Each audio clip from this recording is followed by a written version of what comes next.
नमस्कार दोस्तों, मैं हूं पंकज राय और आप देख रहे हैं दिव्य ज्ञान चैनल। आज मैं आप सभी के लिए हिंदी व्याकरण का बहुत ही महत्वपूर्ण विषय लेकर के आया हूं, जिसका नाम है समास और उसके प्रकार।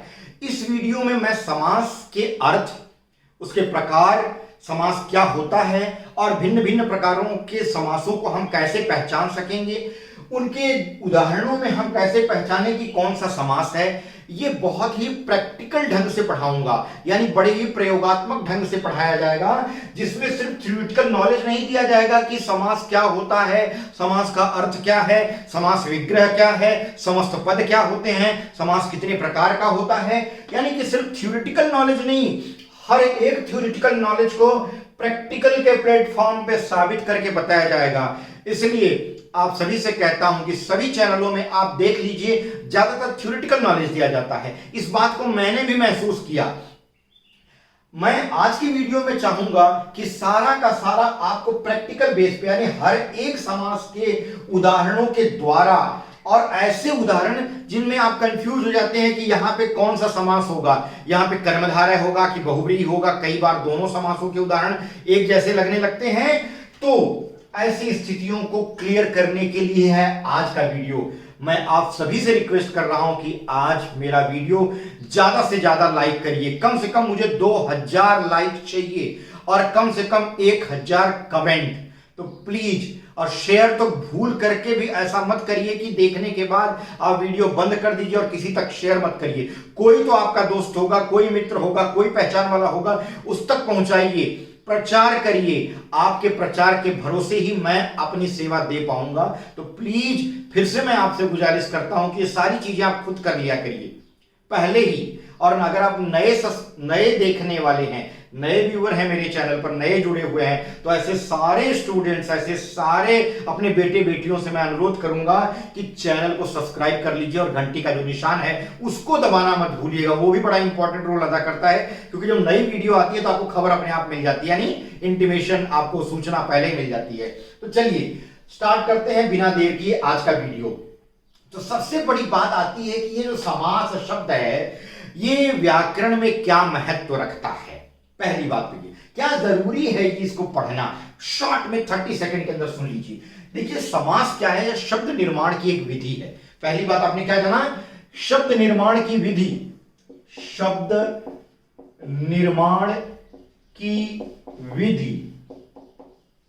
तो आज मैं एक्सप्रेस ट्रेन की गति से नहीं पढ़ाऊंगा, बुलेट ट्रेन की गति से पढ़ाऊंगा, लेकिन इसका ध्यान रखते हुए कि ऐसे सारे स्टूडेंट जो कभी समास नहीं पढ़े हैं उनको भी समझ में आ जाए। यानी कि बुलेट ट्रेन की स्पीड से चलूंगा, लेकिन पटरियों से उतरने का ध्यान रहेगा मुझे, तो पटरी से नहीं उतरूंगा। शब्द निर्माण की एक विधि है, कौन? समास। ये क्या करता है, भाषा में शब्दों को जोड़ करके एक नया शब्द बनाता है।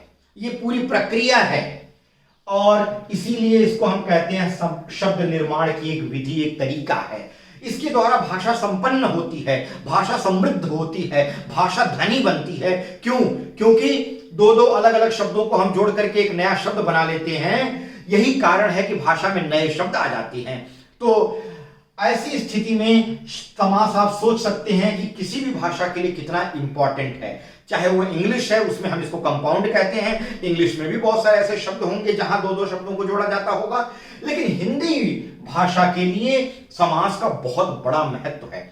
अब व्याकरण में इसको जानना बहुत जरूरी इसलिए हो जाता है कि देखिए, भाषा सीखने के लिए व्याकरण की जरूरत नहीं होती। जब भाषा हम थोड़ा सीख लेते हैं, बोलने, लिखने और पढ़ने लगते हैं, तो उसमें कितनी शुद्धता है उसके लिए व्याकरण की जरूरत पड़ती है, ताकि हम भाषा को शुद्ध रूप से प्रयोग कर सके, चाहे लिखने में, बोलने में, पढ़ने में, चाहे किसी भी विधि से।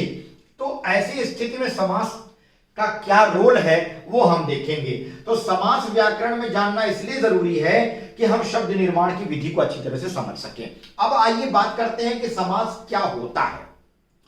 समास, देखिए, समास की परिभाषा यूं तो कई ढंग से दी जा सकती है, लेकिन एक साधारण परिभाषा आप समझ लीजिए कि समास में क्या होता है, दो या दो से अधिक। आज तक मेरे जीवन में दो से अधिक शब्द तो नहीं आए, लेकिन यदा कदा आपको मिल सकते हैं। इसमें कोई कसम नहीं है, इसलिए परिभाषा बनाने वाले लोगों ने क्या किया है, दो या दो से अधिक बोला है। तो दो या दो से अधिक, दो या दो से अधिक, थोड़ी हैंडराइटिंग पर ध्यान दीजिएगा, अभी मैं जरा फास्ट लिख रहा हूं, तो 2 या 2 से अधिक शब्दों को मिलाकर एक शब्द बनाने की प्रक्रिया समास है, या प्रक्रिया को समास कहते हैं, ऐसा भी लिख सकते हैं।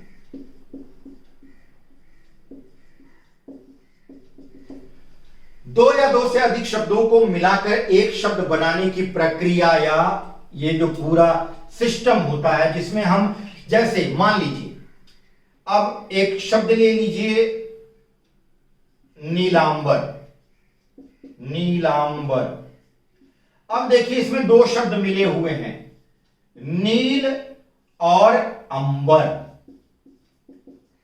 अंबर यानी आसमान, और नील का मतलब है नीला। तो यहां 2 शब्द मिलाए गए और इन दोनों शब्दों को मिलाकर के एक नया शब्द बना। तो ये जो पूरी प्रक्रिया हुई, 2 शब्द लाए गए, मिलाए गए, मिलाकर के एक नया शब्द बनाया गया। तो यहां पर कई बार ऐसा होता है कि परिभाषा देते समय या परिभाषा बोलते समय हम ये गलती कर देते हैं। अब आप कहेंगे कि क्या जरूरी है ये परिभाषा बताना, आप डायरेक्ट प्रैक्टिकल विधि पे आइए, हमको उदाहरण के माध्यम से समझाइए। इसलिए बता रहा हूं क्योंकि कॉम्पिटिटिव एग्जाम में परिभाषा दे दिया जाता है और उसमें क्या किया जाता है, शब्द मिसिंग कर दिए जाते हैं, रिक्त स्थान दे दिया जाता है और कहा जाता है कि रिक्त स्थान भरिए उचित विकल्प देख करके, तब दिक्कत हो जाती है। इसलिए परिभाषा भी समझ लीजिए। तो 2 या 2 से अधिक शब्दों को मिला करके एक शब्द बनाने की प्रक्रिया समास है। कई बार ऐसा होता है कि हम समझ लेते हैं कि 2 या 2 से अधिक शब्दों को मिलाकर के बनने वाला जो नया शब्द है उसको समास कहते हैं। इस नए शब्द को समास नहीं कहते, बल्कि इस पूरी प्रक्रिया को समास कहते हैं। तो 2 या 2 से अधिक शब्दों को मिलाकर के एक शब्द या नया शब्द बनाने की प्रक्रिया समास कहलाती है। ठीक है, अब आ जाइए बात कर लेते हैं इसमें कुछ और चीजों की। पहली बात कि जब ये 2 शब्द मिलाए जाएंगे तो इसमें जो पहला शब्द है और दूसरा शब्द है, इसको शब्द ना बोल करके पद कहा जाएगा। क्या कहा जाएगा? पद कहा जाएगा। आप कहेंगे पद और शब्द में फर्क क्या है? अगर हम शब्द बोलेंगे तो गलती क्या होगी? गलती बहुत विशेष नहीं होगी, लेकिन गलती ग्रामेटिकल होगी। वो क्यों होगी समझ लीजिए। गलती ग्रामेटिकल इसलिए होगी क्योंकि जब एक शब्द दूसरे शब्द के सहारे रहते हैं या एक शब्द दूसरे शब्द के सहयोग से एक नया शब्द बनाते हैं, तो उसमें क्या होता है, उनके मिलने से ही वो नया शब्द बन रहा है। उनके ना मिलने से एक अधूरापन नजर आएगा। खाली अंबर बोलेंगे तो अंबर अपना ही अर्थ देगा और नीला अंबर नहीं बन जाएगा, या नील हम खाली बोलेंगे उसमें अंबर नहीं लगाएंगे तो नील नील ही रहेगा, नीला ही रहेगा, उसमें आसमान का अर्थ नहीं आएगा। तो इसका मतलब है ये दोनों एक दूसरे के बिना अधूरे हैं नया शब्द निर्माण की प्रक्रिया में। तो इसमें क्या हो जाएगा, अब ये शब्द शब्द नहीं हो गए, ये पद बन गए। क्यों? जब कोई शब्द किसी वाक्य का या किसी शब्द का हिस्सा होता है, ठीक है, गौर करिएगा, जब कोई शब्द किसी वाक्य का हिस्सा रहता है, जैसे मैंने बोल दिया रमेश विद्यालय जाता है, अगर हमने रमेश अलग से लिख दिया तो ये रमेश खाली एक शब्द है। लेकिन जब हम वाक्य में लिख देते हैं कि रमेश स्कूल जाता है, या शुद्ध हिंदी में बोले तो विद्यालय, तो यहां रमेश क्या बन गया? पद बन गया। लेकिन अलग से लिखेंगे तो यही रमेश क्या लिखा जाएगा? शब्द। जब ये कोई शब्दकोश का हिस्सा रहे या स्वतंत्र रूप से लिखा जाए तो रमेश शब्द है, पद नहीं है। पद कब बन गया? हमने इसको पोस्ट दे दी, हमने इसको एक पद दे दिया, हमने इसको एक रुतबा दे दिया, वाक्य में आकर के ये वाक्य के अर्थ की पूर्ति में सहायक हो रहा है, तो अब रमेश पद बन गया। रमेश क्या बन गया? उसको एक पोस्ट दे दी गई। इसी तरह से नील अकेला है तो ये शब्द है, लेकिन अंबर के साथ मिलकर के ये एक पोस्ट मिल गई इसको, इसके बिना ये अधूरा है, इसके बिना ये अधूरा, तो दोनों को क्या बोलेंगे? शब्द ना बोल करके पद बोलेंगे। और ये पहले आ रहा है तो इसको हम बोलेंगे पूर्व पद, और ये बाद में आ रहा है तो इसको हम क्या कहेंगे? उत्तर पद। ये जो माइनस की तरह से निशान है वो आधा त का निशान है, ठीक है। उत्तर पद, उत्तर पद यानी बाद में आने वाला पद। और जो नया शब्द बना, ये पूरा जो दोनों को मिला करके, इसको क्या कहेंगे? इसको हम कहेंगे सामासिक पद, ठीक है, सामासिक पद या सामासिक शब्द भी कहते हैं इसको, सामासिक शब्द। अब गौर कर लीजिए, इसको हम एक और शब्द के रूप में जानते हैं, समस्त पद भी कहते हैं इसको। अब यहां पूर्व पद उत्तर पद यानी पहला पद और बाद वाला पद दोनों मिलकर के एक नया जो शब्द बनाया, ये नवीन शब्द बना हुआ शब्द क्योंकि समास की प्रक्रिया से बना है इसलिए इसका नाम सामासिक पद या शब्द कहेंगे। और क्या, इसको समस्त पद भी कहेंगे क्योंकि ये दोनों पदों को मिला करके यानी समस्त यानी सभी पदों को मिला करके बना हुआ पद है, तो इसको समस्त पद कहेंगे। ये तो हो गई थोड़ी सी इंट्रोडक्शन समास के बारे में कि समास क्या होता है, इस जरूरत क्या है। समास शब्द निर्माण की एक विधि है, व्याकरण में इसकी बहुत जरूरत है, भाषा को इसकी बहुत जरूरत है, इसके लिए इससे भाषा संपन्न बनती है। इसकी परिभाषा क्या होती है, परिभाषा की बारीकियां मैंने आपको बता दिया। इसके बाद मैंने बता दिया कि पूर्व पद क्या होता है, उत्तर पद क्या होता है, समस्त पद क्या होता है, पद क्या होता है, इतनी बातें आप जान गए। अब एक बात और जान लीजिए कि जो ये समस्त पद बना है इसको फिर से अलग अलग करके पूर्व स्थिति में ला देना क्या कहलाता है, समास विग्रह कहलाता है। समास विग्रह। इन शब्दों का प्रयोग मैं पहले क्यों बता रहा हूं, मैंने क्यों परिभाषा पहले बताई, मैंने क्यों समस्त पद और सामासिक पद और पूर्व पद उत्तर पद समास विग्रह इत्यादि क्यों पहले बताया, क्यों, क्योंकि समास समझाते समय मैं इन सब सारे शब्दों का प्रयोग करूंगा अपनी भाषा में, आप समझ नहीं पाएंगे, इसलिए मैं आपको जीरो से हीरो बना रहा हूं, गौर करिएगा। तो समास विग्रह क्या है, समस्त पद जो बना हुआ नया शब्द है उसको फिर से पूर्व स्थिति में ला देना, यानी उसमें मिले हुए समस्त पदों को अलग अलग पूर्व स्थिति में ला करके लिख देना ही समास विग्रह कहलाता है। विग्रह का मतलब ही होता है अलग करना, डिवाइड करना, बांटना, हटाना। ठीक है, चलिए आ जाइए, अब हम बात करेंगे कि समास कितने प्रकार का होता है। प्रकारों के नाम आपको याद करने पड़ेंगे, उसका कोई शॉर्ट फॉर्म नहीं है जहां मैं आपको शॉर्ट फॉर्म या शॉर्ट तरीके से बता दूं कि भाई ऐसा करिए आपका काम हो जाएगा। उसके लिए आपको याद तो करना ही पड़ेगा नामों को। आगे आ जाइए, अब देख लीजिए समास कितने प्रकार का होता है, मैं नाम लिखते जा रहा हूं। अव्ययी भाव समास, अव्ययी भाव, अव्ययी भाव और नाम बाद में आ जाएगा समास।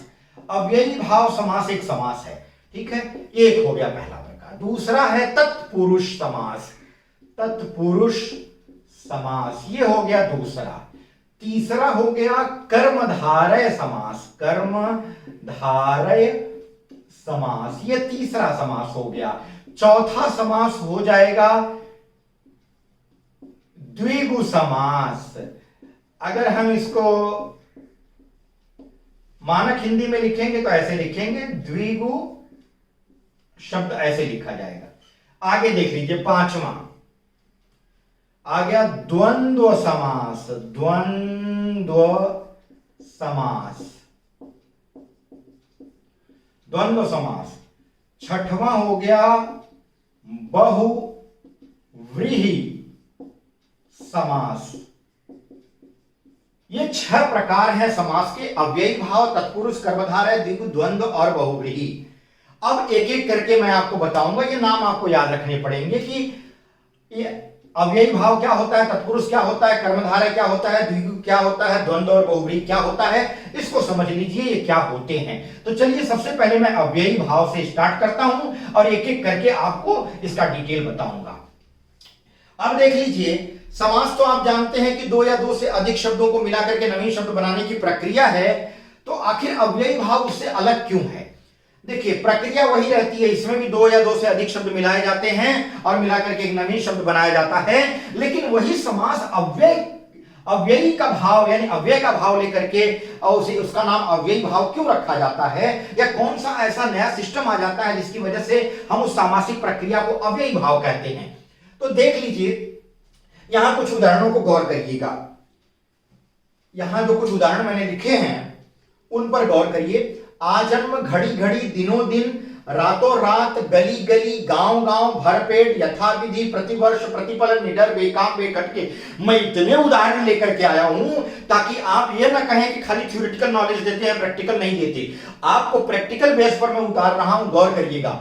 आज जन्म, ये ऐसा सुनहरा अवसर नहीं मिलेगा अगर आप वीडियो छोड़ करके गए, आप अपना नुकसान करेंगे। मैं आपसे फिर से अनुरोध कर रहा हूं बेटा, मेरी आपसे कोई पर्सनल दुश्मनी नहीं है, आपको अच्छे के लिए कह रहा हूं, आप जुड़ जाइए। एक वीडियो में पूरा समास खत्म करूंगा और ऐसा सिखा दूंगा कि पूरी जिंदगी कभी नहीं भूलेगा। मेरा रिक्वेस्ट है, मेरी प्रार्थना है, मां सरस्वती की कृपा रहेगी तो आप कभी इस चीज को भूल नहीं पाएंगे। तो गौर करिए, छोड़ करके मत जाइए। और अगर लगता है कि यार मैं, मेरे जैसा साधारण शिक्षक आपको अच्छा ज्ञान दे सकता है, तो प्लीज वीडियो लाइक जरूर करिएगा, कमेंट जरूर करिए और अपने दोस्तों मित्रों से जरूर बांटिए, मेरी मेहनत सार्थक हो जाएगी।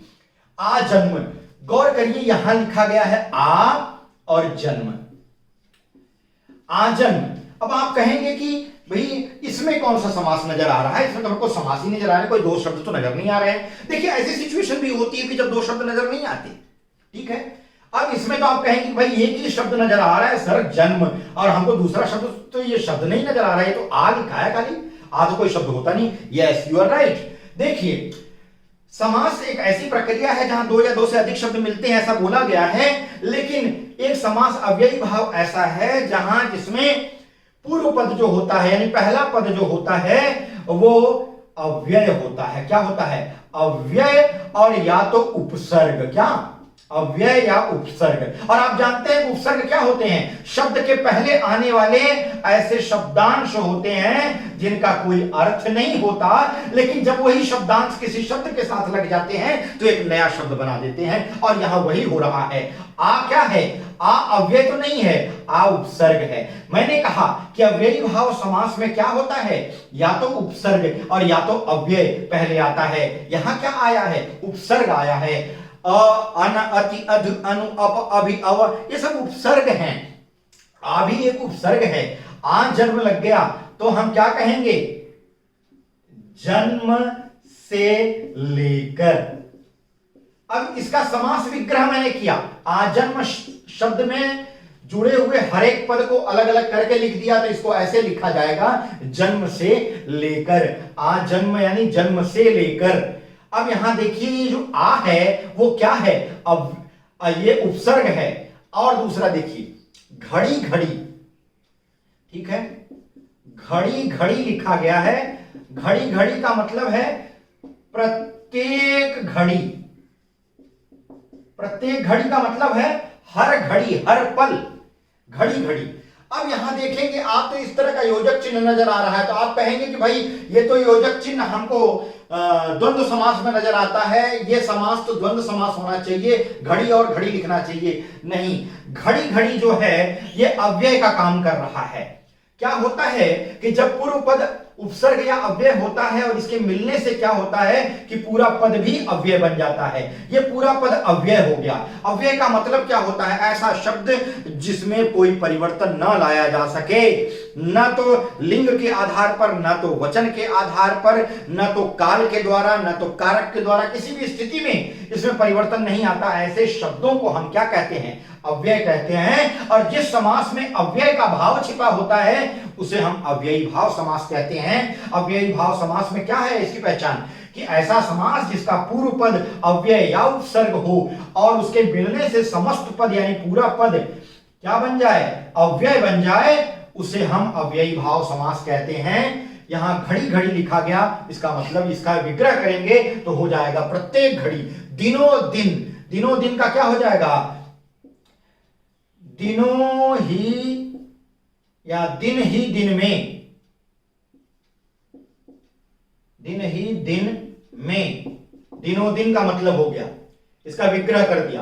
रातों रात, रात ही रात में, समास विग्रह हो गया। गली गली, प्रत्येक गली। अब मैं लिख नहीं रहा हूं, आपको समझा दे रहा हूं। गांव गांव, प्रत्येक गांव। भर पेट, भर पेट का क्या हो जाएगा? थोड़ा डिफरेंट है ये, भर पेट। अब यहां देखिए ये जो भर लगा है, ठीक है, ये भर क्या है? उपसर्ग है, भर पेट। और इसके लगने से ये क्या बन गया? पूरा पद अव्यय बन गया। भर पेट लगने से अब यहां पे देखिए क्या हो जाएगा? पेट भरकर। इसका विग्रह क्या हो जाएगा? पेट, पेट भरकर, पेट भरकर। भर पेट यानी गलती मैंने लिख दिया, भर पेट, मैंने पेट लिख दिया था, भरपेट यानी पेट भरकर, यथाविधि विधि के अनुसार, क्या हो जाएगा इसका विग्रह, विधि के अनुसार, यथाविधि विधि के अनुसार। अब देख लीजिए यथाविधि का आप किसी भी वाक्य में प्रयोग करेंगे अव्यय की तरह से ही होगा, ठीक है। भरपेट का प्रयोग करेंगे इसमें कोई परिवर्तन नहीं आएगा, इसलिए इसको अव्यय कहेंगे, ठीक है। मैंने भरपेट खाना खाया, वह भरपेट खाना खा रहा था, वह भरपेट खाना खाएगा, लड़के भरपेट खाना खा रहे थे, लड़का भरपेट खाना खा रहा था, लड़की भरपेट खाना खा रही है। तो आप किसी भी काल में वाक्य बोलिए, चाहे किसी भी कर्ता के साथ बोलिए, चाहे वो एक वचन का हो, बहुवचन का हो, उसका कोई भी लिंग हो, लेकिन भरपेट शब्द में परिवर्तन नहीं हुआ, इसीलिए इस शब्द को हम अव्यय कहेंगे। इसका पूर्व पद जो है अव्यय है, जिसके कारण इसका पूरा पूरा पद क्या बन गया, अव्यय हो गया। तो ऐसा समास जिसका पूर्व पद अव्यय होता है, जैसे यथा, ठीक है, अव्यय है। अब इसके लगने से पूरा शब्द, ये जो विधि है, विधि के साथ ही यथा लग गया, यथा विधि, पूरा पद जो है अव्यय बन गया। तो ऐसा समास जिसका पूर्व पद उपसर्ग या अव्यय हो और उसके मिलने से समस्त पद यानी पूरा पद भी अव्यय बन जाए, ऐसे समास को हम अव्ययी भाव समास कहते हैं। आगे का हम देख लेते हैं। प्रतिवर्ष यानी प्रत्येक वर्ष, इसका विग्रह होगा। प्रतिपल यानी प्रत्येक पल। निडर बिना डर के, बेकाम बिना काम के, बेखटके बिना खटके के। तो ये हो गया आपका अव्ययी भाव समास। मैं समझता हूं आपको अव्ययी भाव समझ में आ गया होगा। अब आगे चलते हैं हम अगले समास पर। प्रकारों में मैंने दूसरा प्रकार लिखा था तत्पुरुष समास। अब तत्पुरुष समास पर चलते हैं। आपको भरपूर प्रैक्टिकल कराऊंगा, मैं भरपूर उदाहरण दूंगा, आप इसकी चिंता बिल्कुल ना करें, खाली बने रहें। आप ये मत देखें कि वीडियो बहुत लंबी हो जाएगी। वीडियो लंबी होगी, आपको ज्ञान मिलेगा, क्योंकि पूरे सारे समास के प्रकार एक ही वीडियो में कवर करने की कोशिश कर रहा हूं। अगला प्रकार है तत्पुरुष समास। तत्पुरुष समास क्या होता है वो समझ लीजिए। इसमें भी दो या दो से अधिक शब्द मिलाकर के एक नया शब्द बनाने की प्रक्रिया होती है, लेकिन ये अव्ययी भाव समास से किस तरह से डिफरेंट है। पहली बात कि इसमें जो दोनों पद मिलते हैं उसमें ऐसा नहीं होता कि समस्त पद अव्यय हो या पूर्व पद अव्यय हो। इसमें क्या होता है कि जो दूसरा पद है यानी जो उत्तर पद है, बाद वाला पद, वो क्या होता है, वो प्रधान होता है, उसकी महत्ता होती है। पूर्व पद जो होता है वो गौण होता है। गौण का मतलब है उसको महत्व नहीं दिया जाता, उसको इग्नोर किया जाता है, उसको महत्व नहीं दिया जाता, दूसरे पद को महत्व दिया जाता है। और क्या खासियत होती है, जैसे मैं एक उदाहरण देकर के बताता हूं। पहला उदाहरण ले लीजिए, ये पूरा ब्लू वाला मैंने कवर कर लिया, ब्लैक वाला कर लीजिए। आप स्क्रीनशॉट भी ले सकते हैं। ग्रामगत लिखा गया है, ग्रामगत। गौर करिएगा, इसमें दूसरा पद जो है वो गत है और पूर्व पद जो है वो ग्राम है। ये दो पद हैं, ये पूर्व पद है और ये उत्तर पद है। उत्तर पद मतलब दूसरा पद यानी बाद में आने वाला पद। अब गौर करिए, जो उत्तर पद है उसकी महानता बताई जा रही है, उसको महान बताया जा रहा है, उसको प्रधान बताया जा रहा है, उसको मेन इंपॉर्टेंस दिया जा रहा है। कैसे, देख लीजिए। ग्राम का मतलब होता है गांव, ठीक, और गत का मतलब होता है जाना। अब यहां गांव को महत्व नहीं दिया जा रहा है बल्कि जाने को महत्व दिया जा रहा है। गया, गांव गया, ठीक है, कोई व्यक्ति गया है, वो कहां गया है, गांव गया है, तो यहां जाने को ज्यादा महत्व दिया जा रहा है, गांव को महत्व नहीं दिया जा रहा है। तो ये गत जो है, ये दूसरा पद जो है उत्तर पद, ये प्रधान है, ये महान है। तो ऐसा समास जिसका दूसरा पद यानी कि उत्तर पद क्या हो, प्रधान हो, तो उत्तर पद क्या होता है, प्रधान होता है। पहली बात मिल गई। दूसरी खासियत क्या होती है इसकी, ये तो पहली खासियत हो गई कि उत्तर पद प्रधान। दूसरी खासियत क्या हो गई कि विग्रह में कारक की विभक्तियों का प्रयोग, कारक की विभक्तियों का प्रयोग। कारक कौन कौन से, जैसे कर्ता हो गया, कर्म हो गया, करण हो गया, संप्रदान हो गया, अपादान हो गया, संबंध हो गया,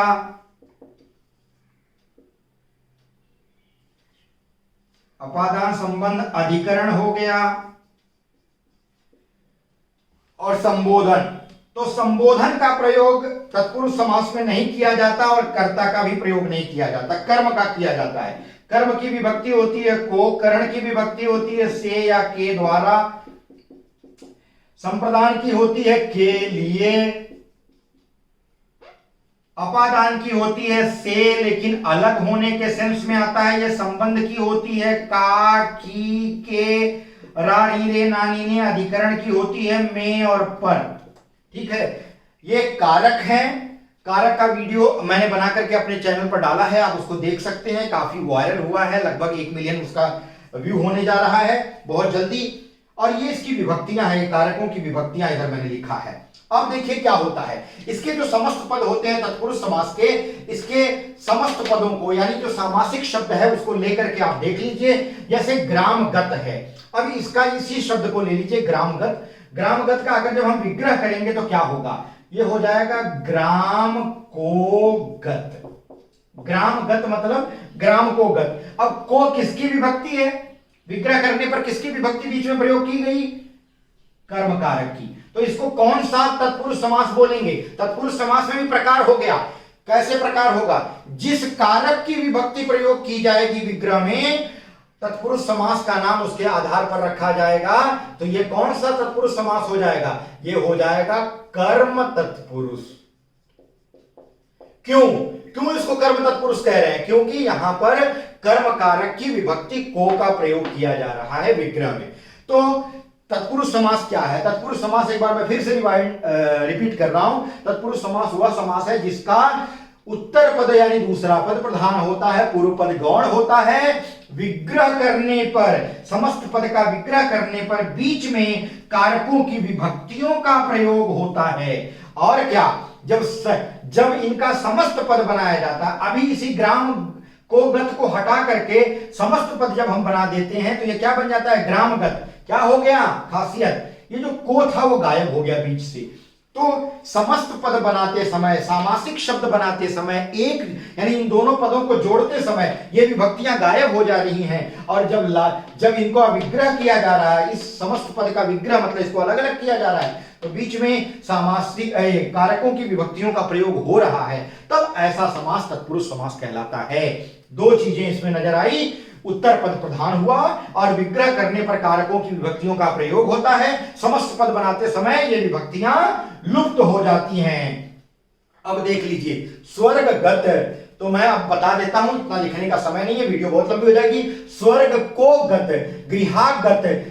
अब ये देखिए, यहां भी गत, यहां भी गत, यहां भी गत। यहां गत का मतलब जाना, यहां गत का मतलब जाना, लेकिन यहां गत का मतलब है आना। क्यों, ये गत नहीं है, आगत है। यहां आग की मात्रा जो लगी है उसका सेंस यहां आ जाएगा और गृह अलग हो जाएगा। गृह मतलब घर, तो गृह को आगत क्या हो जाएगा, गृह को आगत। ठीक है, गृहागत। मरणासन, ठीक है, मरण। अब देख लीजिए, मरण को आसन्न, यानी मरने के नजदीक जो पहुंच गया। आसन्न का मतलब होता है नजदीक, यहां भी को आया। ठीक है, मरण मतलब मृत्यु के नजदीक। मदमस्त, ठीक है। अब यहां देखिए चेंज हो गया थोड़ा सा, मदमस्त का विग्रह करेंगे तो क्या हो जाएगा, मद से मस्त। अब यहां पर कौन सी विभक्ति आई, करण कारक की, से या के द्वारा, जिसके द्वारा कोई कार्य होता है। यहां आदमी मस्त हो रहा है, लेकिन किसके द्वारा मस्त हो रहा है, मद से मस्त हो रहा है। तो जहां किसी के द्वारा कोई कार्य किया जाता है वहां कर्ण कारक होता है, और इसलिए यहां पर से विभक्ति का प्रयोग किया गया। इस तत्पुरुष समास को हम कौन सा तत्पुरुष समास कहेंगे, कर्ण तत्पुरुष समास, क्योंकि यहां कर्ण कारक की विभक्ति से का प्रयोग किया गया। अब यहां जाइए गुण युक्त, यहां भी आ जाएगा गुण से युक्त, अगेन कर्ण तत्पुरुष समास हो जाएगा। स्वरचित, अब यहां देख लीजिए स्वरचित में क्या आ गया, स्व द्वारा रचित, यानी खुद। स्व का मतलब होता है खुद, खुद के द्वारा रचित, स्व द्वारा। अब यहां जो के और द्वारा जो आता है, के द्वारा या द्वारा भी कर्ण कारक की विभक्ति है, इसलिए यहां भी कर्ण तत्पुरुष समास होगा। स्वरचित। क्रीड़ा क्षेत्र, क्रीड़ा के लिए क्षेत्र, इसका क्या हो जाएगा, क्रीड़ा, क्रीड़ा के लिए क्षेत्र। ठीक है, क्रीड़ा मतलब खेल के लिए क्षेत्र, क्रीड़ा क्षेत्र। अब यहां कौन सी विभक्ति आ गई, के लिए। के लिए किसकी विभक्ति होती है, संप्रदान कारक की। तो यहां कौन सा तत्पुरुष समास हो जाएगा, संप्रदान तत्पुरुष समास हो जाएगा। सत्याग्रह, सत्य के लिए आग्रह, सत्य के लिए आग्रह, इसका समास विग्रह होगा। इसका समास विग्रह मैंने आपको बता दिया, क्रीड़ा के लिए क्षेत्र। सत्याग्रह, सत्य के लिए आग्रह। पथ भ्रष्ट, अब देख लीजिए यहां एक यूनिक चीज आ गया, पथ से भ्रष्ट, भ्रष्ट, लेकिन यहां पर अपादान कारक होगा। आप कहेंगे से तो कर्ण कारक की भी विभक्ति होती है, फिर यहां कर्ण तत्पुरुष क्यों नहीं हुआ, क्यों संप्रदान तत्पुरुष क्यों अपादान तत्पुरुष हो रहा है, यहां पर अपादान तत्पुरुष होगा। क्यों, क्योंकि जब किसी चीज से कोई चीज अलग होती है तो वहां पर अपादान तत्पुरुष का सेंस आता है। यहां व्यक्ति भ्रष्ट हो रहा है, लेकिन किस चीज से भ्रष्ट हो रहा है, पथ से। पथ से मतलब सद्मार्ग से, अच्छे मार्ग से, भलाई के मार्ग से हट करके उससे आदमी भ्रष्ट हो रहा है। तो पथ भ्रष्ट, एक जगह से, एक अच्छी चीज से दूसरी चीज का दूर होना पाया जा रहा है। जब दूर होने का भाव पाया जाता है तो वहां पर अपादान तत्पुरुष होता है। तो ये सेंस होता है, अलग होने के अर्थ में प्रयोग किया जाता है, जो ये से है, और यहां पर उसी से का प्रयोग किया गया है, इसलिए यहां पर अपादान तत्पुरुष समास होगा। मैं समझता हूं आज का वीडियो अगर आप बीच में छोड़ करके गए, आपको समास इतना डिटेल में कोई नहीं पढ़ाएगा जितनी मेहनत मैं कर रहा हूं। ये बात लिख करके आप ले लीजिए, इतने उदाहरणों के द्वारा, इतना प्रैक्टिकल प्लेटफॉर्म पे आकर के इतने डीप एक्सप्लेनेशन के साथ नहीं मिलने वाला है बेटा। अगर आप पेड चैनल देखते होंगे अलग बात है, पे करते होंगे इसी के लिए, किसी ट्यूशन टीचर को बुलाते होंगे, कहीं क्लास में जाते होंगे, 40-50 की भीड़ में सीखते होंगे, समझ में नहीं आता होगा, संकोच के बस आप पूछ नहीं पाते होंगे। इसलिए सारे उन संकोचों को मिटाने के लिए मैं आपके सामने इतने सारे प्रश्न लेकर के खुद ही उपस्थित हुआ हूं, ताकि आप अच्छे से सीख सकें। बीच में छोड़ करके वीडियो मत जाइए। पथभ्रष्ट, पथ से भ्रष्ट, धनहीन, अब यहां आ गया धन से हीन, व्यक्ति का एक चीज से अलग होना पाया जा रहा है, धन से हीन। यहां अभी क्या हो जाएगा, अपादान तत्पुरुष समास। प्रेम सागर, अब आ गया प्रेम का सागर, इसका विच्छेद क्या होगा, सॉरी विच्छेद नहीं, विग्रह, समास विग्रह। मेरे मुंह से गलती से निकल गया विच्छेद, विच्छेद संधि में होता है, विग्रह बोलते हैं, समास विग्रह। तो इस समस्त पद का हम अगर विग्रह करेंगे, इस पूरे नए समासिक शब्द का विग्रह करेंगे, तो इसमें दो पद हमको मिले, प्रेम और सागर। ठीक है, अब देख लीजिए इसका विग्रह करेंगे तो यहां प्रेम का महत्व नहीं है, सागर का महत्व दिया जा रहा है, यानी उत्तर पद प्रधान है, तत्पुरुष समास है। लेकिन तत्पुरुष समास में कौन सा समास है, जिस कारक की विभक्ति होगी वो होगा। अब हम इसको अलग करेंगे तो आएगा प्रेम का सागर, और संबंध कारक की विभक्ति होती है का की के में से कोई आ जाए, रा री रे नानी ने, ये सब संबंध कारक की होती है। तो यहां क्या आएगा, बीच में का आएगा, प्रेम का सागर, इसलिए यहां संबंध तत्पुरुष समास होगा। राजभक्ति, ठीक है, राजभक्ति मतलब राज की भक्ति, राजा की भक्ति, ठीक है, राजभक्ति। धर्मवीर, ठीक है, अब यहां देख लीजिए धर्मवीर जो लिखा है, धर्म में वीर, यहां देख रहे हैं में किसकी विभक्ति है, अधिकरण कारक की विभक्ति है, तो इसका विग्रह क्या होगा, धर्म में वीर। यहां वीर को महत्व दिया जा रहा है, धर्म को नहीं, यानी उत्तर पद प्रधान है, और बीच में विभक्ति का प्रयोग किया जा रहा है। में विभक्ति अधिकरण कारक की विभक्ति होती है, इसलिए इसको कहेंगे अधिकरण तत्पुरुष समास। गृह प्रवेश, गृह में प्रवेश, अगेन यहां पर आ जाएगा फिर से अधिकरण तत्पुरुष समास। अब देख लीजिए यहां पर कुछ खास बात, अजर, अधर्म, अमर, अनहोनी, नास्तिक और असत्य। अगर आप छोड़ करके वीडियो नहीं गए हैं तो ये समझ लीजिए, यहां जो ऐसी चीज बताऊंगा जो कहीं किसी चैनल पर नहीं मिलेगी, मेरा दावा है। देख लीजिए अजर, यहां भी देखिए जो जर है वो तो एक शब्द है, यहां लेकिन अ लगा है, यहां भी अ लगा है, यहां भी अ लगा है, यहां अन लगा है, ठीक है।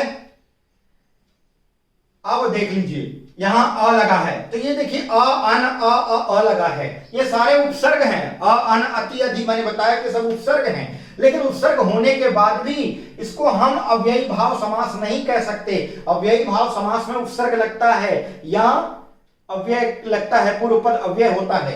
तो आप कहेंगे कि ये भी तो पूर्व पद इसका अव्यय है, सॉरी उपसर्ग है, तो ये तो अव्ययी भाव समास होना चाहिए। मेरे प्यारे दोस्तों, यहां अव्ययी भाव समास नहीं होगा। क्यों?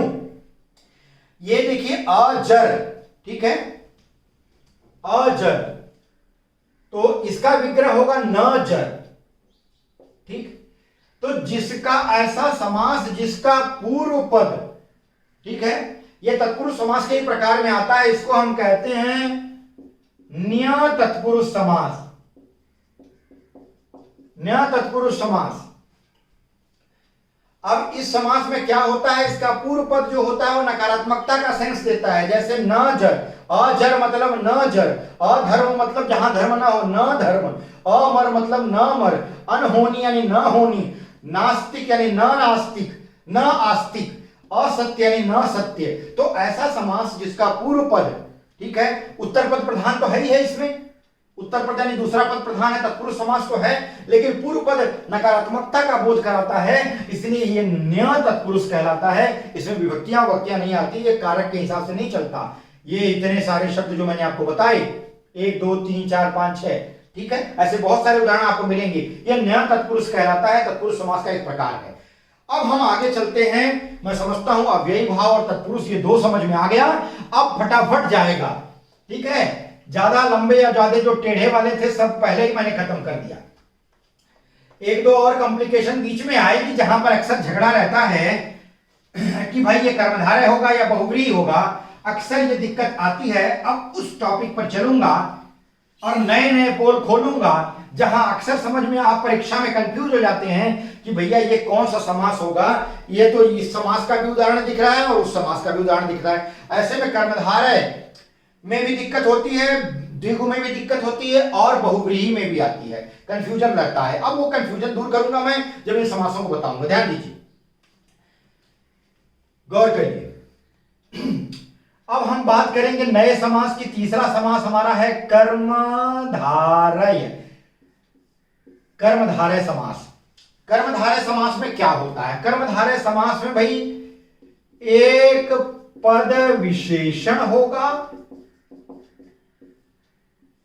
दूसरा पद विशेष्य होगा। विशेषण क्या होता है? विशेषता बताने वाला शब्द विशेषण कहलाता है। लेकिन किसकी? संज्ञा या सर्वनाम की विशेषता बताने वाला शब्द। और विशेष्य क्या होता है? जिसकी विशेषता बताई जाए, बताई जाए, वो क्या होता है? विशेष्य होता है। तो कर्मधारय समास जो होता है ये भी 2 या 2 से अधिक पदों को मिलाकर के एक नया पद बनाने की प्रक्रिया है। लेकिन समास में उसको हम कर्मधारय कब बोलेंगे? कर्मधारय तब बोलेंगे जब उसका एक पद या तो विशेषण हो और दूसरा पद विशेष्य हो, और या फिर दूसरी सिचुएशन क्या आती है? ये पहली कंडीशन है। दूसरी कंडीशन क्या है? एक पद उपमेय हो और दूसरा पद उपमान। अब ये बदल भी जाते हैं, कभी कभी उपमेय पहले आ जाता है, उपमान बाद में आ जाता है, कभी कभी उपमान पहले आ जाता है, उपमेय बाद में आ जाता है। तो दोनों पदों में से एक पद उपमेय होना चाहिए, दूसरा उपमान। अब आप जानिए उपमेय क्या होता है? जिसकी उपमा, उपमा मतलब तुलना, जिसकी तुलना की जाए। हैंडराइटिंग जरा समझ लीजिएगा। उपमान जिससे तुलना की जाए, जिससे तुलना की जाए, जिससे तुलना की जाती है उसको उपमान कहते हैं, और जिसकी तुलना की जाती है उसे उपमेय कहते हैं। ठीक है, तो ये 2 कंडीशन नजर आती है, या तो विशेषण या विशेष्य होगा दोनों पद, और या उपमेय या उपमान होगा। अब यहां देख लीजिए उदाहरण, अंधकूप। अंधकूप को जरा ध्यान दीजिए इधर। अंधकूप, ये समस्त पद लिखा गया है। यहां गौर करिए, यहां दूसरा पद जो है वो है कूप। कूप मतलब कुआं, और पहला पद है अंध। अंध का मतलब हो गया अंधा। ठीक है, अब यहां गौर करिए, ये विशेषण का कार्य कर रहा है। विशेषण, विशेषण किसको कहेंगे? जो किसी संज्ञा या सर्वनाम की विशेषता बताएगा। किस संज्ञा की विशेषता बता रहा है? कूप की। कूप मतलब कुआं, और कुआं किसी चीज का नाम है, किसी जगह का नाम है। ठीक है, तो कूप संज्ञा शब्द है, संज्ञा की विशेषता बताने वाले शब्दों को हम विशेषण कहते हैं, तो ये विशेषण है, क्योंकि अंधा अंधा शब्द इसकी विशेषता बता रहा है कुएं की। तो यहां पर क्या पाया जा रहा है, एक पद जो है विशेषण है और दूसरा पद विशेष्य है, मतलब जिसकी विशेषता बताई जा रही है। विशेषता किसकी बताई जा रही है, कुएं की। और कुआं क्या है, संज्ञा, संज्ञा है, इसीलिए संज्ञा की विशेषता बताने वाले शब्दों को विशेषण कहते हैं। तो एकदम परफेक्ट दोनों जोड़ा मिल गया, हमको एक पद विशेषण मिल गया और दूसरा पद विशेष्य मिल गया। ऐसी स्थिति में अब अगर कोई पूछे कि अंधकूप में कौन सा समास है, आंख मूंद करके आप लिख देंगे कि कर्मधारय समास है। ठीक, कर्मधारय समास है। आगे आ जाएंगे दही बड़ा। बड़ा विवादित टॉपिक है दही बड़ा शब्द। कई यूट्यूबर्स कहते हैं, कई विद्वान हमारे, ठीक है, विद्वान जन जो पढ़ाते हैं वो कहते हैं कि दही बड़ा भैया ये द्वंद्व समास है। क्यों, इसमें दोनों पद कहते हैं कि भाई समान है, दोनों को इक्वल इंपॉर्टेंस दिया गया है, दही और बड़ा। वो कहते हैं कि इसमें तो कोई छोटा नहीं है, दही अपने आप में पूर्ण अर्थ रखती है, बड़ा एक दूसरे पर निर्भरता भी नहीं है। ऐसी स्थिति में दही बड़ा जो है वो द्वंद्व समास का उदाहरण होना चाहिए। बड़ा विवादित विषय है, बच्चे भी बहुत कमेंट करते हैं। अभी मैं वीडियो बनाकर के रेडी हो जाऊंगा, कमेंट आ जाएगा लोगों की नहीं भाई इस यूट्यूबर ने तो कहा है कि ये समास का उदाहरण है, फिर दूसरा कुछ और ज्ञान झाड़ने लगेगा। तो ज्ञान झाड़ने वालों की कमी नहीं है भैया, लेकिन मैंने अपना रिसर्च पाया है। ये बताइए कि अगर कोई बड़ा बना करके रख दिया गया अलग से तो उसको दही बड़ा कहेंगे? आप जरा सोचिए, दही बड़ा तो ही वही होता है जो जब बड़ा और दही में कनेक्शन हो और दही जो हो वो डूबी हो, बड़ा में एकदम मतलब बड़ा जो है वो दही में पूरा डूबा हो, एकदम लबालब हो, सराबोर हो, तभी उसको हम कहेंगे भाई हम दही बड़ा खा के आ रहे हैं। अलग से हम एक कटोरा दही पी के आए और बड़ा खूब ठूस के आए और हम कहें कि भैया हमने दही बड़ा खाया है, तो हमारे इतना बड़ा बेवकूफ कोई नहीं है। ठीक है, क्योंकि दही और बड़ा अलग अलग नहीं हो सकता। ठीक है, दही बड़ा यहां एक दूसरे का इंपॉर्टेंस है। तो भावात्मक ढंग से देखें अगर हम, तो दही बड़ा जो है वो कौन सा समास है, कर्मधारय समास है।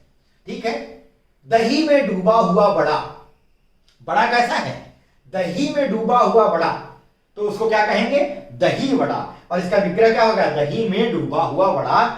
और यहां कर्मधारय समास का सेंस आ रहा है। ऐसे लोग द्वंद्व समास का भी इसका उदाहरण मान लेते हैं और उसमें ये कह देते हैं कि दही और बड़ा, और बीच में लगा देते हैं। ठीक है, और दोनों पद को अलग अलग कर देते हैं। दोनों पद को कहते हैं कि जहां दोनों पद प्रधान हो वहां द्वंद्व समास होता है। मैं भी अंशतः इससे सहमत हूं, लेकिन पूर्णतः सहमत नहीं हूं। मैंने अपना कमेंट बता दिया, आपकी मर्जी। नीलांबर, यहां देखिए दो शब्द अगेन आया है, अंबर और नील। नील शब्द अंबर की विशेषता बता रहा है, विशेषण और विशेष का संबंध है, तो यहां क्या हो जाएगा, कर्मधारय समास। महात्मा, महान है जो आत्मा। ठीक है, महान है जो आत्मा, महात्मा हो गया। ये क्या हो जाएगा, महान शब्द जो है विशेषण का काम कर रहा है, आत्मा का की विशेषता बता रहा है, आत्मा संज्ञा शब्द है, तो यहां विशेषण विशेष का संबंध आ गया, कर्मधारय समास हो गया। पीतांबर, पीला है जो अंबर यानी वस्त्र, अंबर यानी वस्त्र। पीत मतलब पीला, पीत शब्द क्या आ गया, विशेषण, और अंबर शब्द वस्त्र के अर्थ में आता है, तो क्या हो गया, पीतांबर कर्मधारय समास का उदाहरण हो गया। अब यहां देखिए एक नई चीज, अभी तक तो आपने ये ऊपर के उदाहरणों में क्या देखा, विशेषण विशेष देखा, नीचे के उदाहरण देखिए, कनक लता। ठीक है, कनक लता, विग्रह होगा इसका कनक के समान लता। लता कैसी है, कनक के समान, सोने के समान, कनक के समान लता। अब के समान यानी दोनों में तुलना की जा रही, हाँ, उपमा दी जा रही है। ठीक है, लता की तुलना किससे की जा रही है, कनक से की जा रही है, उपमा दी जा रही है। ठीक है, अब यहां उपमान कौन है, उपमान कौन है, किससे उपमा दी गई, कनक से। तो जिससे तुलना की जाती है वो क्या हो जाता है, उपमान, कनक उपमान हो गया। अब देखिए यहां पहला पद उपमान आया है, दूसरा पद क्या हो गया, लता। जिसकी उपमा दी जाती है, जिसकी तुलना की जाती है उसको उपमेय कहते हैं। तो लता क्या हो गया, उपमेय हो गया, और कनक क्या हो गया, उपमान हो गया। तो उपमान पहले आ गया, उपमेय बाद में आ गया। ऐसे भी उदाहरण मिलेंगे जहां उपमेय पहले आएगा, उपमान बाद में आएगा। ठीक है, आगे आ जाए, घनश्याम। ठीक है। घन क्या है? बादल। श्याम कैसा है?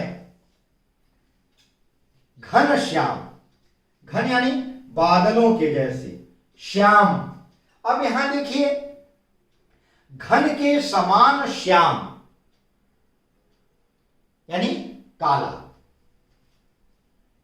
चरण कमल, गौर करिए। अब यहां जो चरण है उसकी उपमा किससे दी जा रही है? कमल से। तो चरण क्या हो गया? उपमेय हो गया। पहला पद उपमेय आ गया, उल्टा हो गया। देखिए, कनक के समान लता में उपमेय बाद में था, चरण कमल में क्या हो गया? चरण उपमेय हो गया और कमल क्या हो गया? उपमान, जिससे तुलना की जाए या उपमा दी जाए। कमल से उपमा दी जा रही है, यानी चरण के कमल के समान।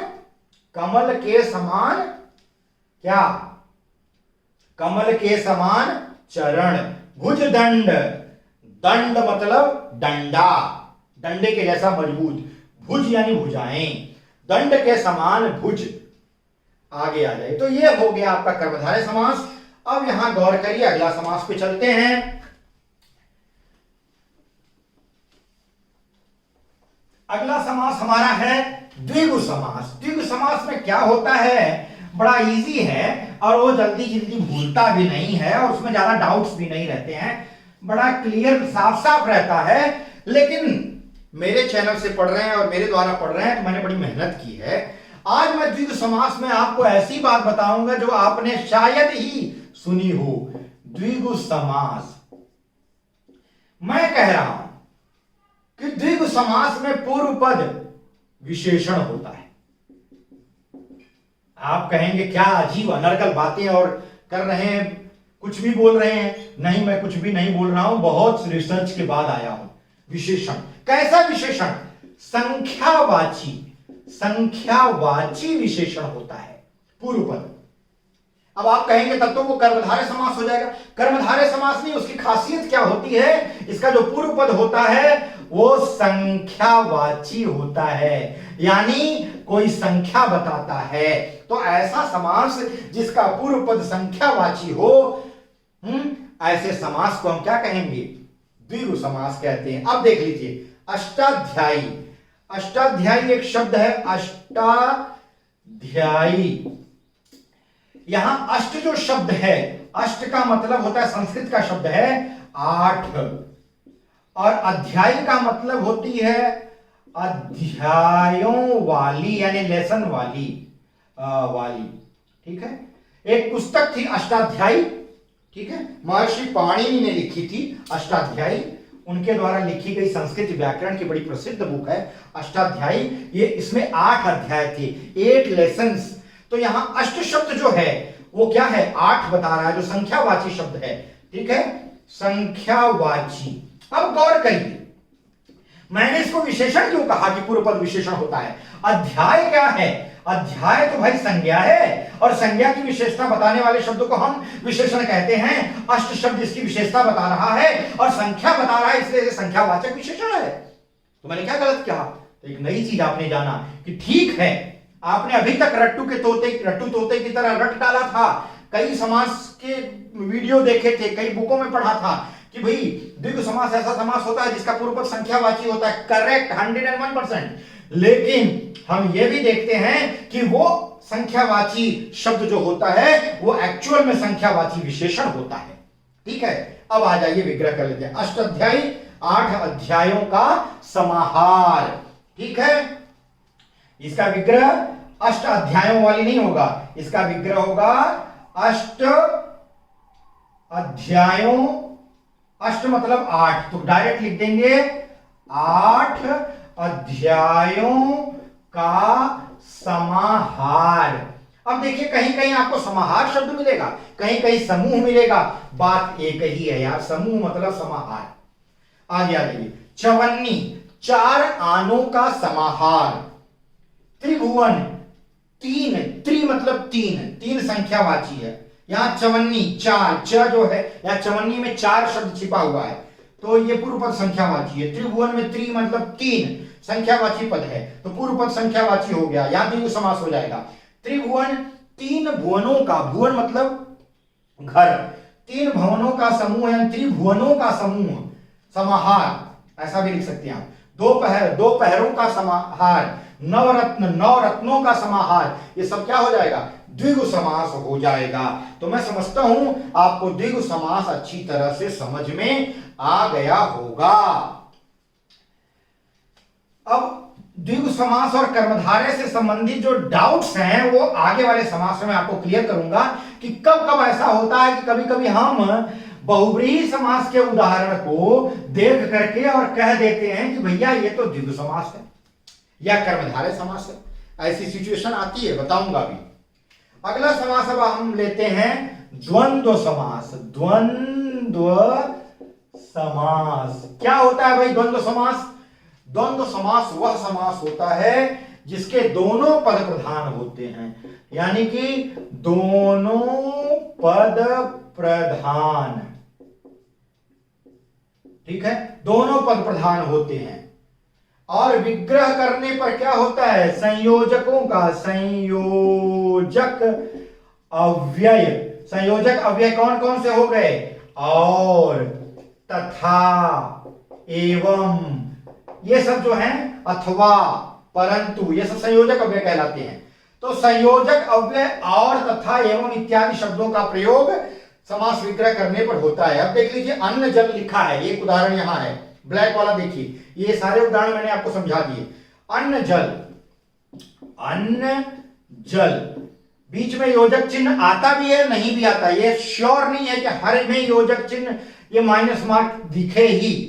अन्न जल का विग्रह करेंगे तो क्या हो जाएगा? समास विग्रह अन्न और जल, ठीक है। यहां दोनों पद प्रधान हैं, अन्न और जल, कोई पद किसी पर निर्भर नहीं है, न तो पूर्व पद की महानता बताई जा रही है, प्रधानता बताई जा रही है, न तो उत्तर पद की प्रधानता बताई जा रही है, बल्कि दोनों पद को प्रधान कहा जा रहा है। तो दोनों पद स्वतंत्र होते हैं, दोनों पद का अपना महत्व होता है, और इनका जब विग्रह करेंगे तो बीच में ज्यादातर और शब्द का प्रयोग किया जाता है और वो योजक चिन्ह के बदले प्रयोग किया जाता है। कभी कभी ऐसा भी होता है कि जब योजक चिन्ह नहीं आता है तो भी विग्रह करते समय और का प्रयोग किया जाएगा। यश अपयश, अब देखिए यश और अपयश हो जाएगा विग्रह इसका, यहां दोनों पद प्रधान है, यश भी और अपयश भी। लाभालाभ, अब देखिए एक ऐसा शब्द मिला जहां बीच में संयोजक अव्यय नहीं है, ये देखिए लाभा लाभ, विग्रह क्या होगा?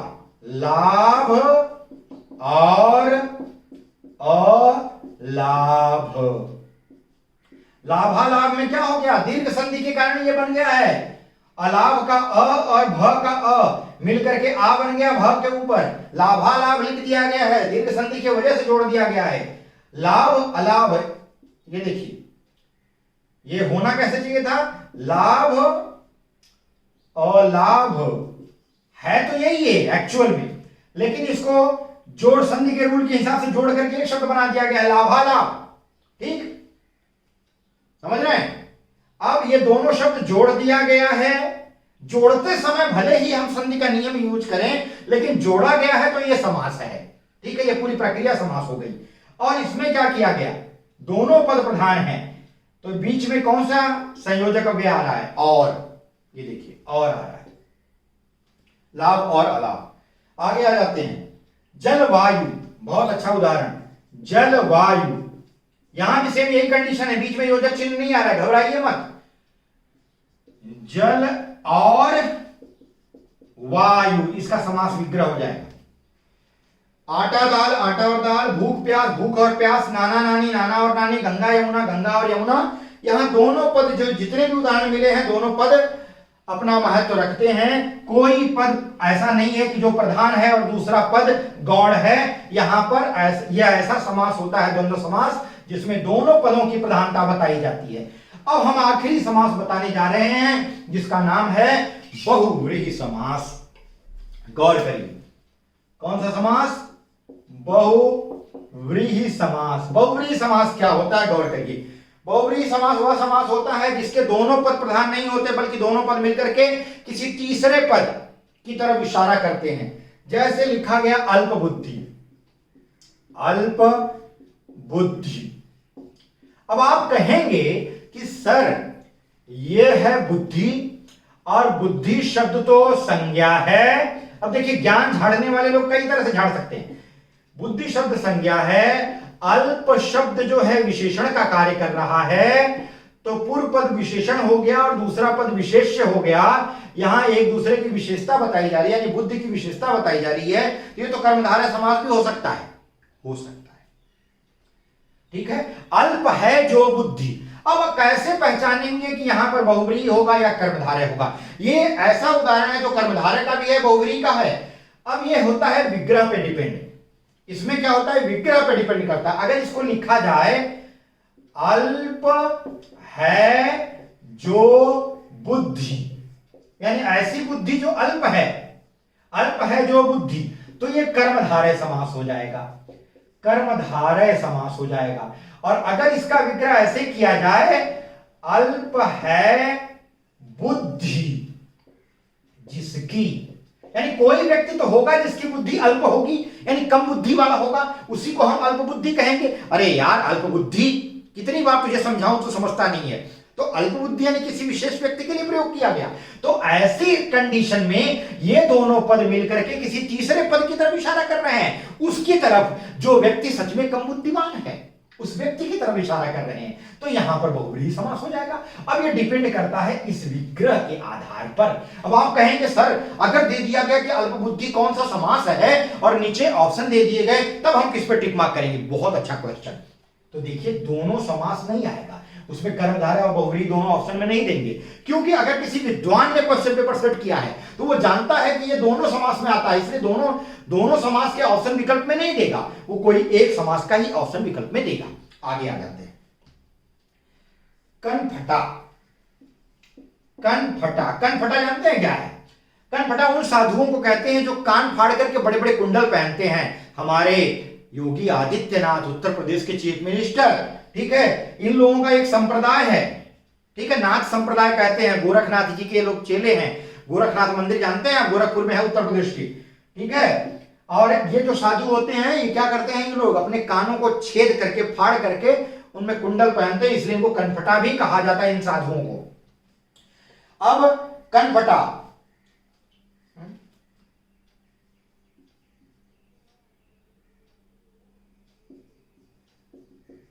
फटा है कान जिसका, ठीक है, वो इसका विग्रह क्या हो जाएगा? फटा है कान जिसका, कनफटा। गजानन, गज के समान आनन है जिसका, गजानन। अब यहां किसकी तरफ इशारा किया जा रहा है? अब यहां कनफटा तो उस साधु की तरफ इशारा किया जा रहा है जिसका कान फटा था, ठीक है, कनफटा। गजानन किसकी तरफ इशारा किया जा रहा है? गणेश की तरफ, गणेश भगवान की तरफ। गज के समान आनन है जिसका, जिसका से अंत हो रहा है इस विग्रह का, ठीक है। गज, क्षमा करें, गज के समान आनन मतलब मुख, आनन है जिसका, गज के समान आनन है जिसका, यानी गज के समान मुख है जिसका, वो कौन है? अर्थात गणेश। गज के समान आनन है जिसका, गणेश। तो यहां गणेश की तरफ इशारा किया जा रहा है। गज और आनन ये दोनों पद मिल करके किसी तीसरे की तरफ इशारा कर रहे हैं, इसलिए यहां पर बहुव्रीहि समास है। गिरिधर, गिरि को, यहां गिरि और धर दोनों मिलकर के एक तीसरे पद की तरफ इशारा कर रहे हैं, यानी गिरि मतलब पर्वत, धर मतलब धारण करने वाला, गिरि को धारण करने वाला अर्थात कृष्ण। चक्रधर, चक्र को धारण करने वाला अर्थात कृष्ण या विष्णु, दोनों आता है।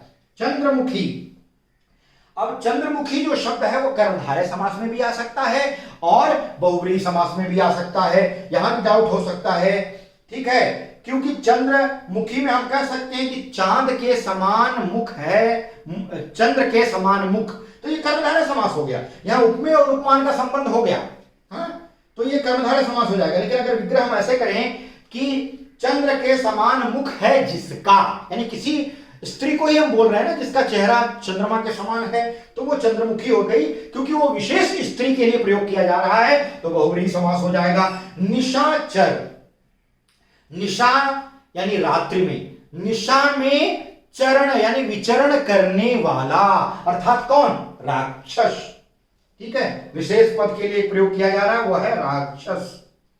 निशा यानी रात्रि में, चर यानी विचरण करने वाला, राक्षस। आज के जमाने में तो हर आदमी राक्षस है, रात भर विचरण करता रहता है, तो जमाना बदल गया है। ठीक है, तो राक्षसों की क्वालिटी भी बदल गई है। दशकंठ, 10 हैं कंठ जिसके, ठीक है, कौन? अर्थात रावण। 10 हैं कंठ जिसके। अब यहां पर डाउट ये होता है, कुछ लोग, कुछ विद्वान कहते हैं कि भाई 10 जो है वो संख्यावाची शब्द है और कंठ जो है ये गला है, गले के बारे में कहा जा रहा है, तो ये तो द्विगु समास का उदाहरण होना चाहिए। ठीक है, लेकिन मुझे ये बताइए, 10 कंठों का समाहार कोई चीज तो होती नहीं है, बल्कि किसी विशेष व्यक्ति के लिए किया गया है। तो जब अगर विशेष व्यक्ति के सेंस में देखेंगे तो बहुवचन समास होगा, इसको द्वंद्व समास में रखना उचित नहीं है। सॉरी, क्षमा करें, द्वंद्व समास नहीं, द्वंद्व समास नहीं। कुछ लोग कहते हैं कि ये द्विगु समास का उदाहरण है। द्विगु समास मतलब पहला पद जिसका संख्यावाची होता है। मेरे मुंह से गलती से द्वंद्व समास निकल गया, तो ये द्विगु समास का उदाहरण कुछ लोग मानते हैं, लेकिन मेरा मानना है कि द्विगु समास नहीं होगा, ये बहुब्रीहि समास का उदाहरण है, क्योंकि 10 कंठों का समाहार कोई चीज नहीं होती। 10 कंठों का समूह कोई समान तो है नहीं। ठीक है, यहां पर किसी तीसरे की तरफ इशारा किया जा रहा है। 10 और कंठ दोनों पद मिल करके किसी तीसरे पद की तरफ इशारा कर रहे हैं, और वो पद है रावण। 10 है कंठ जिसके, अर्थात रावण। पंचानन, 5 हैं, पंच मतलब 5। अब यहां भी देखिए, कुछ लोग कहेंगे कि द्विगु समास का उदाहरण है, पंच तो संख्यावाची शब्द है। ऐसे ही चतुर, चतुर यानी 4, तो यहां भी कहेंगे कि पहला पद पूर्व पद संख्यावाची है, तो ये तो द्विगु समास होना चाहिए, लेकिन नहीं, ये दोनों पद, ये दोनों शब्द जो हैं, ये क्या है? बहुब्रीहि समास के उदाहरण है, क्योंकि ये कोई सामान की तरफ इशारा नहीं किया जा रहा है, बल्कि किसी विशेष व्यक्ति की तरफ इशारा किया जा रहा है। पंचानन यानी 5 हैं, आनन जिसके यानी मुख जिसके, अर्थात कौन? शिव। भगवान शिव के पास 5 मुख हैं। चतुर्भुज, 4 हैं भुजाएं जिसकी, अर्थात कौन? विष्णु। तो मित्रों, अब इससे ज्यादा डिटेल में नहीं पढ़ा सकता, बहुत डिटेल में पढ़ाया, वीडियो बड़ी हो गई है, घबराइए मत। एक बार देखिए, समास की झंझट से निपटारा पाइए। ठीक है, जैसे प्रचार आता है ना, घड़ी साबुन, एक बार लगाइए और मैल को दूर हटाइए। ठीक है, तो एक बार देखिए, जितने डाउट्स है वो सारी डाउट का मैल छट जाएगा।